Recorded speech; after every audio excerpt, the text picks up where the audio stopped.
드디어 야고보서의 마지막 말씀입니다, 여러분. 작년 6월부터 시작해서 1년 3개월 만에 이렇게 야고보서를 마무리 짓게 됐는데요. 새삼 시간이 참 빨리 지나간 것 같습니다. 지난 야고보서의 내용들 혹시 다 기억하시냐고 여쭤보면 다들 기억 못 하시겠죠? 그런데 매 순간 이 말씀이 정말 여러분의 마음 가운데 심겼다면 우리들의 매일의 삶 가운데서 필요한 때 성령 하나님이 기억나게 하실 줄 믿습니다. 오늘 사도 야고보가 우리에게 주는 마지막 권면의 말씀까지도 우리들의 삶 깊은 곳에 자리 잡을 수 있길 주님의 이름으로 축원합니다. 함께 읽은 말씀 분명하게 오늘 야고보서 마지막 내용이죠. 마지막 내용이면 다른 서신서들처럼 인사로 마무리할 법도 한데 제가 오늘 말씀을 묵상하면서 참 마무리까지도 사도 야고보스러운 마무리였다라는 생각이 들더라고요. 다른 서신서들 보면은 되게 따뜻한 말로 마무리를 해주는 경우가 많거든요. 로마서의 바울을 보면요, 16장에서 이제 인사하고 싶은 사람들 이름을 한 명 한 명 다 적어주면서 마지막엔 이렇게 얘기합니다. 지혜로우신 하나님께 예수 그리스도로 말미암아 영광이 세세무궁하도록 있을지어다. 아멘. 또 사도 베드로는요, 베드로전서를 마무리하면서 이런 문안 인사를 해요. 너희는 사랑의 입맞춤으로 서로를 문안하라. 그리스도 안에 있는 너희 모든 이에게 평강이 있을지어다. 아멘. 이런 말들을 들으면 우리도 참 마음이 따뜻해지는데 사도 야고보 선생님은 그 편지를 마무리하시면서까지 실천해야 할 사항들을 주시고 있습니다. 한편으로 보면은 야고보 선생님이 좀 딱딱하신 분인가? 공감 능력이 좀 떨어지시나 생각이 드실지도 모르겠습니다. 그런데 오늘 말씀을 묵상하면서요, 이 마지막 권면 안에 담긴 사도 야고보의 사랑을 저는 느낄 수가 있었습니다. 우리 주변에도요, 툴툴대면서 챙겨주는 사람들 한 명씩 꼭 있죠. 마치 그런 말투로 오늘 이 마지막 권면을 해주고 있지 않나 싶습니다. 그래서 오늘 말씀 함께 살펴보시면서요, 결과적으로 우리가 삶에서 실천해야 될 궁극적인 이웃사랑의 모습은 무엇인가 함께 살펴보고 또 그런 실천을 해나가겠다는 깊은 결단이 저와 여러분들의 삶 가운데 있길 소망합니다. 우리 본문 19절로 20절 조금 더 이해하기 쉽게 세 번역으로 함께 다시 한 번만 읽어보도록 하겠습니다. 19절로 20절 세 번역입니다. 함께 읽겠습니다. 나의 형제자매 여러분 가운데서 진리를 떠나 그릇된 길을 가는 사람이 있을 때 누구든지 그를 돌아서게 하는 사람은 이 사실을 알아두십시오. 죄인을 그릇된 길에서 돌아서게 하는 사람은 그 죄인의 영혼을 죽음에서 구할 것이고 또 많은 죄를 덮어줄 것입니다. 아멘.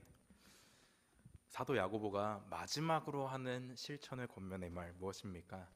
진리를 떠난 사람들 바른 길로 돌아오게 붙잡아내라. 다시 돌아오게 해라. 명령하는 겁니다. 그럼 본문에서 이야기하고 있던 진리를 떠나 그릇된 길을 가던 사람들은 어떤 사람들이었을까요?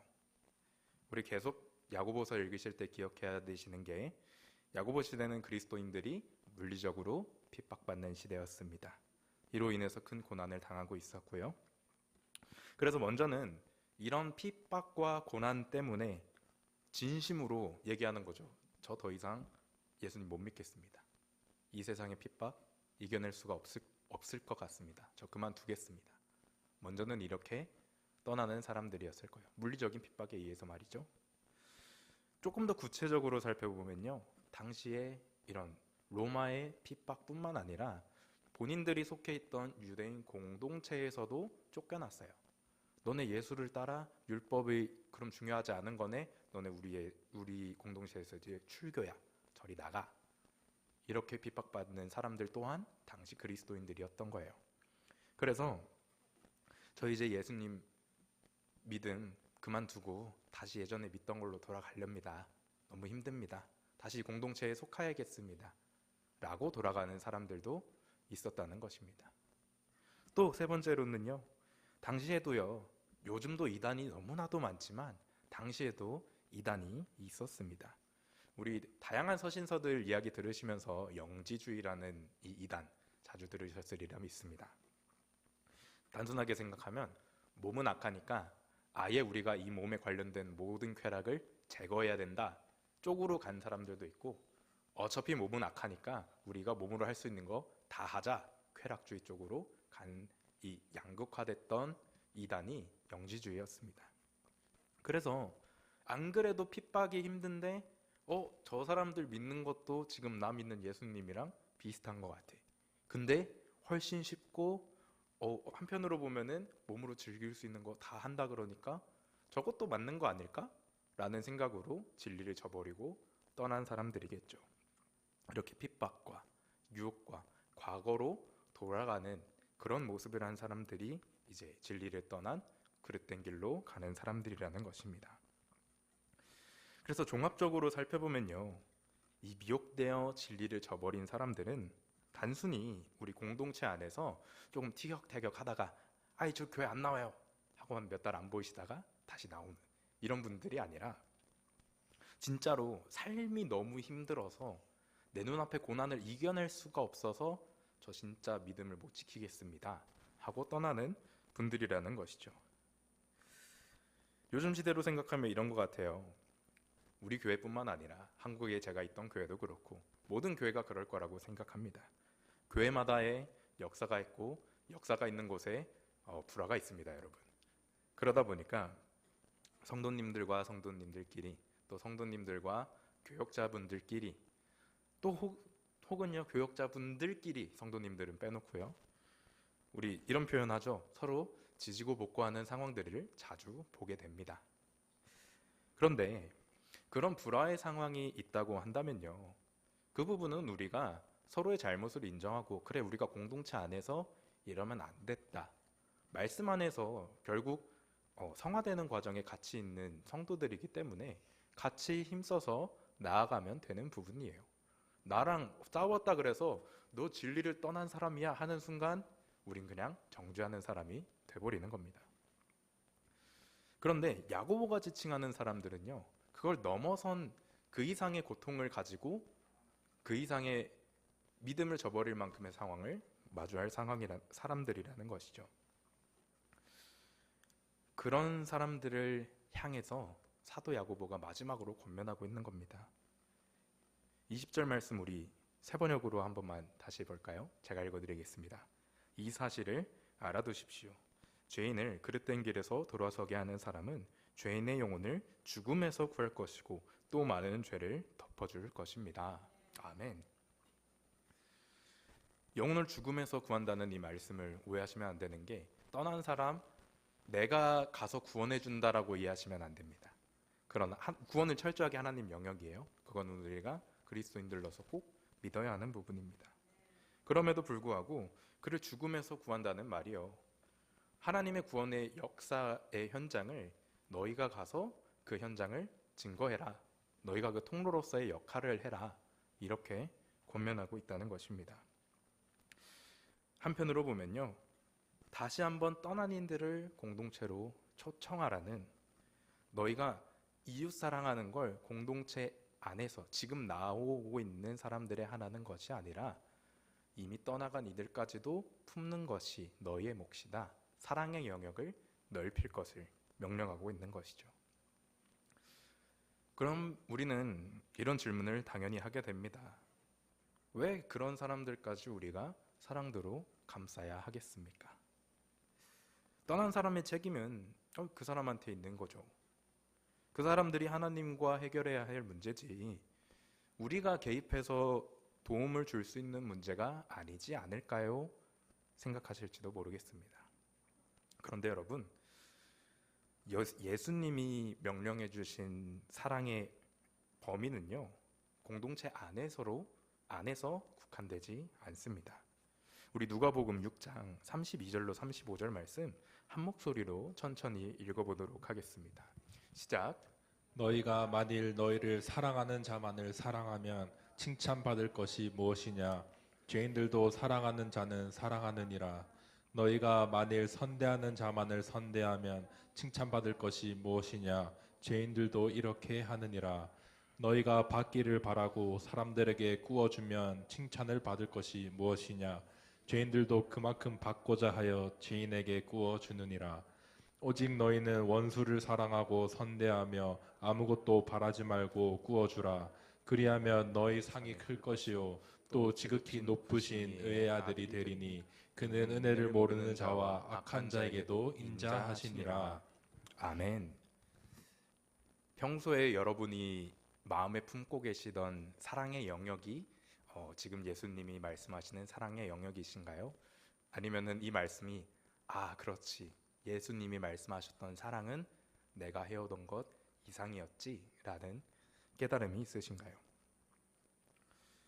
지금 예수님이 말씀해 주신 이것이요, 분명히 구원받은 그리스도인들이 행해야 할 사랑의 모습입니다. 그럼에도 불구하고 우리는 참 잘 알고 있어요. 믿음을 떠난 사람을 붙잡는다는 게 사실 새신자 초청하는 것보다 더 어려운 것 같아요. 때로 보면요, 정말 이 사람이 신앙생활을 하다가 떠날 정도의 결단을 내렸다는 것은 정말 말로 형용하지 못할 고난이 있었다거나, 일반적으로는 사람들이 경험할 수 없는 경험을 했다거나, 그런 상황이 있다 보니까 스스로에게 해가 되는 상황이 벌어지기도 하고요. 그 떠나는 사람이 또 속해 있던 공동체에 해를 주고 떠나는 경우도 생기기도 합니다.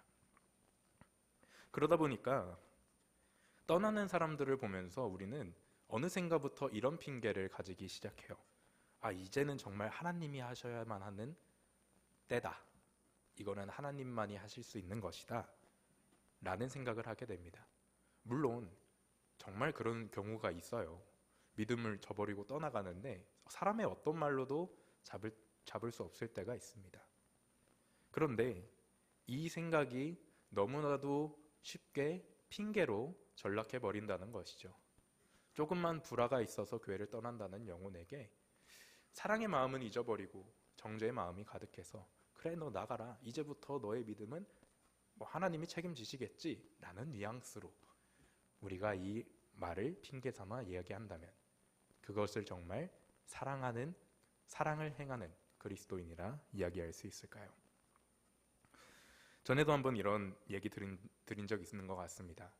우리가 안 믿는 사람들을 대할 때는요, 마음속에 막연한 연민이 있습니다.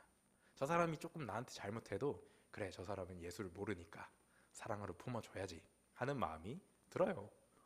그런데 믿는 공동체 안에서 서로 잘못하면 그 기준이 올라간다 그래야 될까요? 약간 연민의 마음이 조금 사라집니다. 믿는다는 사람이 나한테 왜 이러지? 싶어요. 그런데 그게 조금 더 극에 달해서 완전히 꽝 부딪히고 싸우고 서로 갈라져서 공동체를 떠나는 상황까지 오면 더 이상 형제 자매라고 부르지도 않고요, 그냥 내 삶의 원수같이 되어버리기도 합니다. 그때 우리가 기억해야 하는 것이 예수님이 제정해 주신 사랑의 범위가 어디까지였는가라는 것이죠. 지금 우리 스스로의 삶을 한번 돌아보길 원합니다. 내가 실천하려고 했던 이웃사랑의 범위가 과연 어디까지였는가?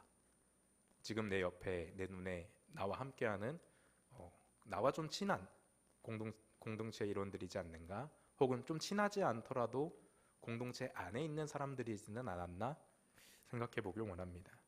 혹여 그렇다면 정말 예수님의 이 사랑의 범위가 우리 삶에 적용되길 원합니다.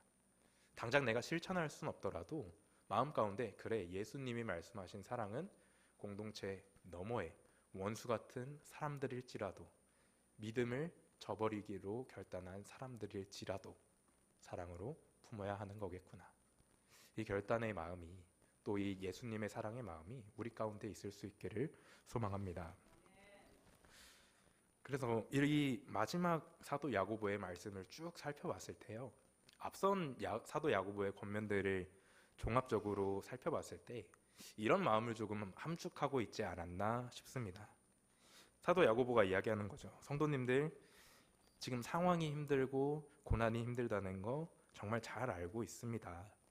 그럼에도 불구하고 우리가 그리스도인들이기 때문에 말로만 하는 사랑 하지 마시고 그런 죽은 믿음 가지지 마시고 실제로 실천하는 사랑을 그래서 살아있는 믿음을 가지시기 바랍니다. 그렇기에 공동체 안에서 힘들어하는 사람들이 있으면 같이 기도해 주시고요. 기뻐하는 사람들이 있으면 같이 기도해 주시고 아픈 사람이 있으면 같이 찾아가서 문안해 주시고 기도해 주세요. 무엇보다도 여러분을 떠난 사람들까지도 사랑하는 것이 여러분의 공동체가 담당해야 될 몫입니다. 라고 마무리 인사를 하고 있는 것 같아요. 여러분은 정말 이 궁극적인 이웃사랑을 실천하기로 결단하십니까? 우린 분명하게 알아요. 이 사랑 내가 할 수가 없어요. 사실 떠나가는 사람들, 무엇보다 나한테 잘못하고 떠나간 사람들 볼 때요. 아, 사랑해야지. 딱 마주치면 저걸 어떻게 사랑하지? 이렇게 되잖아요. 그래서 우리는 예수님의 사랑으로 사랑을 해나가야 하는 것입니다. 영혼들을 바라보면서요. 정말 그 한 사람을 영혼으로 바라볼 수 있어야 하는 것입니다.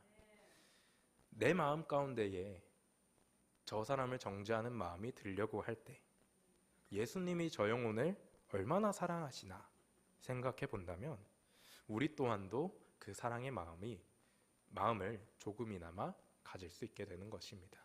그것이 반복되고 반복되다 보면 그 사람을 다시 마주하게 됐을 때 내 마음 가운데 남아있는 건 정죄와 혐오의 마음이 아니라 이제는 예수님의 사랑으로 가득 차서 대면할 수 있게 되는 것이죠. 그래서 우리는 이 궁극적인 사랑의 범위를 가지고 이웃사랑을 실천해야 하는 것입니다. 그래서 사도 베드로 이렇게 권면합니다. 베드로전서 4장 8절 말씀인데요. 제가 읽어드리겠습니다. 무엇보다도 뜨겁게 서로 사랑할지니 사랑은 허다한 죄를 덮느니라. 아멘. 저는 사랑이 어떤 허다한 죄를 덮는가 생각을 해봤는데요. 사랑은요, 저 사람이 나한테 한 허다한 죄들을 덮어주는 것 같아요. 내가 정말 누군가를 사랑하기로 마음 먹잖아요. 내가 누군가를 정말 예수님의 시선으로 바라보기 시작하잖아요. 작은 잘못들을, 큰 잘못은 하나님이 믿음 주시면 충분히 사랑으로 할 수 있겠죠. 그런 은혜 있기를 소망합니다. 그런데 작은 잘못들은요, 그래 나한테 조금 서운하게 했던 거, 나한테 조금 잘못했던 거, 내가 저 사람을 사랑하기로 마음 먹는다면, 내가 저 사람을 품는 마음을 갖는다면 충분히 덮어줄 수 있다는 겁니다. 마치 예수님의 보혈이 십자가에서 우리 죄를 덮어주셨듯이 말이죠. 저는 정말 우리의 사랑의 영역이 넓어지길 소망합니다. 내가 사랑할 수 없다고 생각되는 사람들까지도 예수님의 사랑 힘입어서 사랑하며 나아가길 원합니다. 그렇게 우리가 개개인이 그렇게 섬기게 될 때, 또 우리가 그런 공동체로서 성숙해져 나가게 될 때, 우리는 비로소 참된 사랑을 실천하는 성숙한 주님의 공동체가 되어가는 것이죠. 그래서 여러분, 정말 권면드리기로는 예수님이 명령하신 이 궁극적인 사랑의 기준이 먼저 내 삶의 사랑의 기준이 될 수 있기를 소망합니다.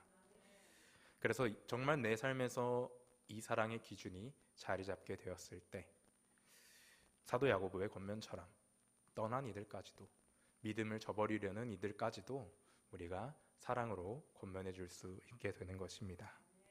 서로 뜨겁게 사랑하면서 그런 이들까지 품어줄 수 있는 넉넉한 믿음의 분량 가지는 우리 되길 주님의 이름으로 축원합니다.